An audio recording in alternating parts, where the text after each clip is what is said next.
Idéosphère. Les idées sont comme des êtres vivants. Elles naissent, elles croissent, elles prolifèrent. Elles sont confrontées à d'autres idées et elles finissent par mourir. Et si les idées, comme les animaux, avaient leur propre évolution?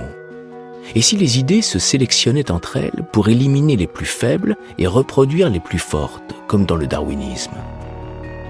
Dans Le hasard et la nécessité, en 1970, Jacques Monod émet l'hypothèse que les idées pourraient avoir une autonomie propre et, comme les êtres organiques, être capables de se reproduire et de se multiplier.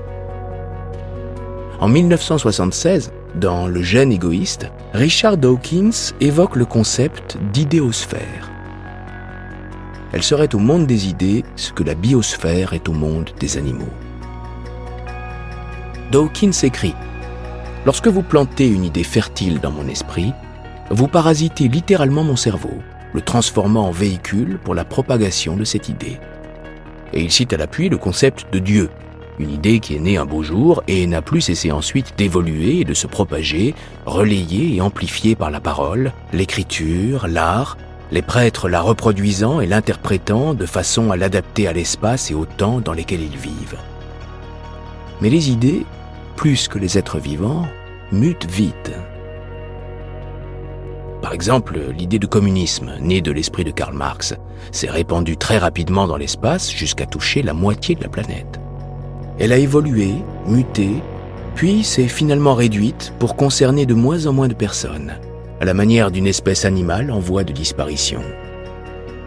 En même temps, elle a contraint l'idée de capitalisme à l'ancienne à muter elle aussi.